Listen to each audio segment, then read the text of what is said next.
Hey everybody, it's Shaman Sister Sin, and you're listening to the Meditations and More podcast brought to you by littleshaman.org. That's me, Little Shaman. Today I wanted to talk to you about not protecting the narcissist anymore. It's a common thing with narcissistic relationships that people around the narcissistic person try to protect narcissists in their lives, usually from the consequences of their own bad decisions. So I wanted to address that on the show today.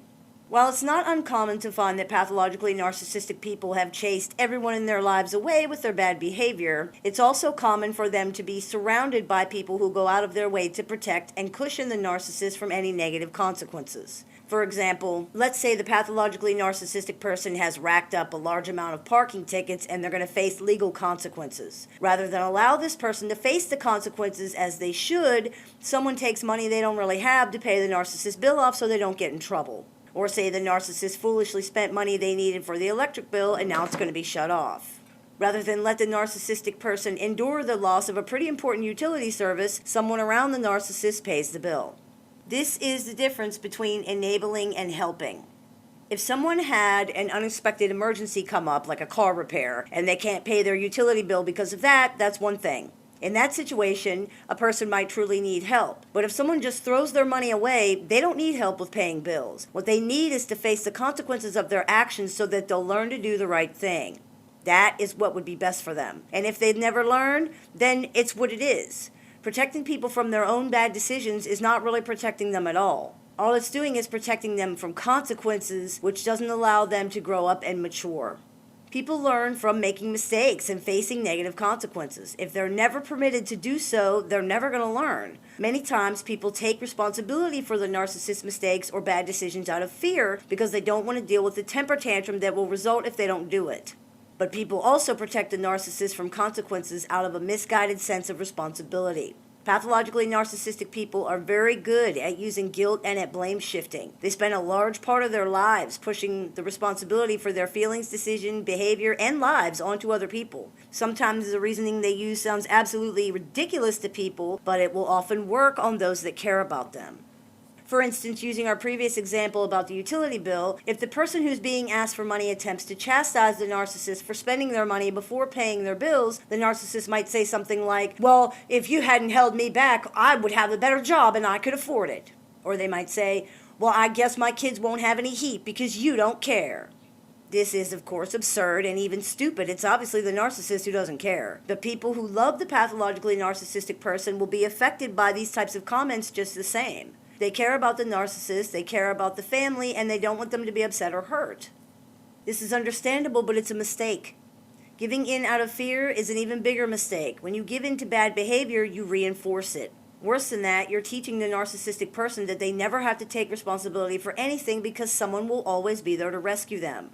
I remember a situation where a narcissistic person routinely wasted their money, bought whatever they wanted, and ignored their bills. The grandmother of the narcissist continuously paid for everything and came to the rescue in every single crisis so that things didn't get cut off or repossessed. If she resisted, which was rare but it did happen, there were huge temper tantrums and even violence such as smashing things and kicking in doors. If the grandmother did not have the money or the resources to rescue the narcissist at a particular time, others in the family would step in and do it so that the narcissist would leave the grandmother alone. After decades of rescuing the narcissist repeatedly, the grandmother passed away. The narcissistic person had never been forced to face consequences or learn how to actually manage their own life and lost everything, until yet another person in the family stepped in to take over where the grandmother had left off. It isn't just about money either. We see the same dynamic at play in many situations regarding consequences. For example, let's say the narcissistic person in your life is being totally out of control. They are screaming, they are accusing, they're saying absolutely horrible things in front of your children or even to your children. They have just worked themselves up into a frenzy. You decide that you can't deal with it anymore and you throw them out of the house.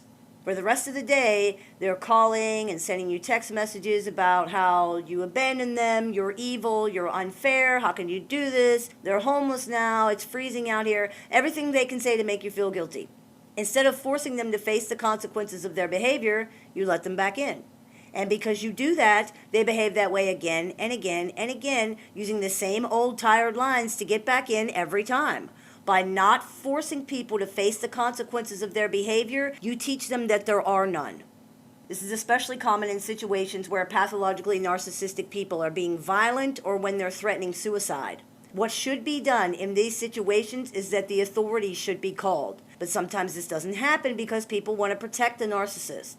They might not want the narcissistic person to get in trouble or be embarrassed or lose their job. Maybe they don't want the neighbors to know or talk about it. People also often take more responsibility on themselves than they should here, believing that whatever consequences the narcissist faces will be their fault because they made the call. I actually hear that all the time.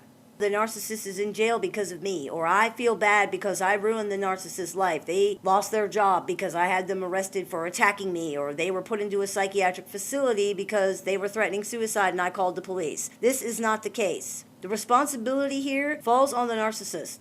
They ruined their own life. They are in jail or a residential treatment facility because of their own behavior.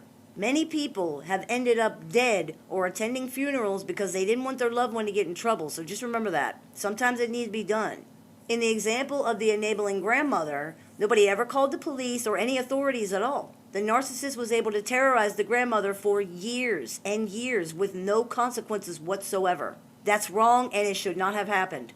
The grandmother had no peace, and the narcissist never learned how to take care of herself. She still doesn't know how. And now that none of the original enablers can help her, she bullies and manipulates money out of her kids. It never ends if somebody doesn't do something. Pathologically narcissistic people will take as much latitude as you will give them.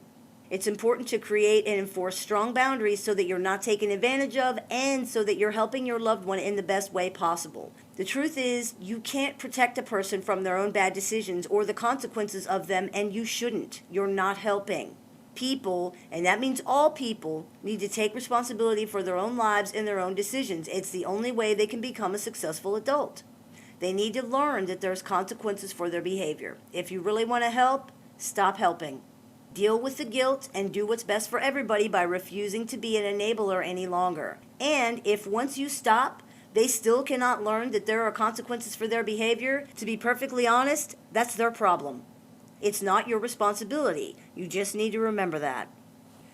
I hope this clears a few things up for you. As always, I look forward to your comments, questions, and suggestions, so please keep those coming. I take appointments online or over the phone, so if you're interested in speaking with me one-on-one, you can visit littleshaman.org and click the bookings tab to go ahead and set that up, or you can follow the link that's available down there in the information section of this video.